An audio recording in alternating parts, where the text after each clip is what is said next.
Hey, what's up guys? This video is gonna be about the manifold absolute pressure sensor from this Toyota Yaris Hybrid. To get access to the MAP sensor, we gotta remove the air filter housing.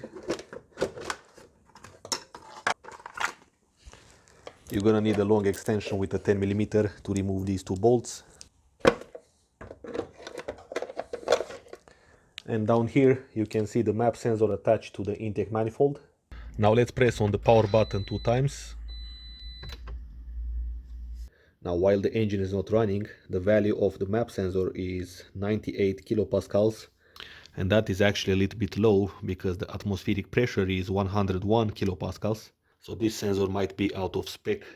There is no trouble code, and while I was driving the car, the live data reacted very well.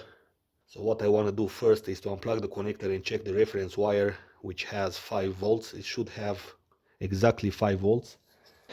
Alright, so we see 4.94 volts. On most of the cars you're gonna find 5 volts, exactly 5 volts, or even 5.01 volts. Now this is on the reference wire. This will basically power the sensor, and then the signal will be sent through this black wire. So this might explain why we saw before 98 kilopascals when in reality it should be 101 kilopascals, because I'm not living somewhere in a mountain where the atmospheric pressure is lower. So as I said, we've got 3 wires. Between the black and green we've got 4.18 volts.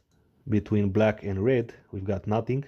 And between green and red we've got 4.93 volts. Okay, so these are the values, the known goods. Now with a 10mm, let's remove the sensor from here. Okay, so it came out pretty hard. That's a good sign, it means it was sealed.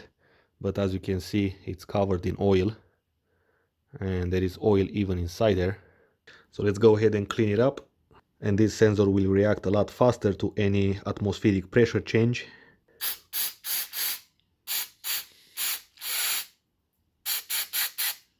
Next, turn your voltmeter to 20,000 ohms and let's see how much resistance on these pins you should have.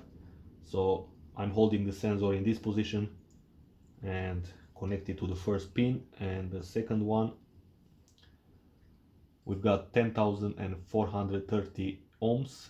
Let's see, between the first pin and the third pin we've got 2,370 ohms, and the fourth pin is not connected to anything because this sensor doesn't have the intake air temperature sensor. So let's move this to pin number 2 and see, between pin number 2 and 3 we've got 8,600 ohms. So here are the pins, and the one on the right here is not in use. Now before reinstalling this, make sure that this gasket is also sealing. So one way to test it is when you insert the sensor on the intake manifold, it should go in a little bit hard. Let's clean a little bit here as well. Now I'm going to plug in the sensor, and we saw that on the signal wire we had 4.17 volts, between red and black 1.42, and between green and red again we've got the reference wire. Okay, let's install everything back. Alright, so hopefully this will help you in diagnosing any issue you have with the MAP sensor. Thanks for watching. If you like this video, give it a thumbs up, and I will see you in the next one.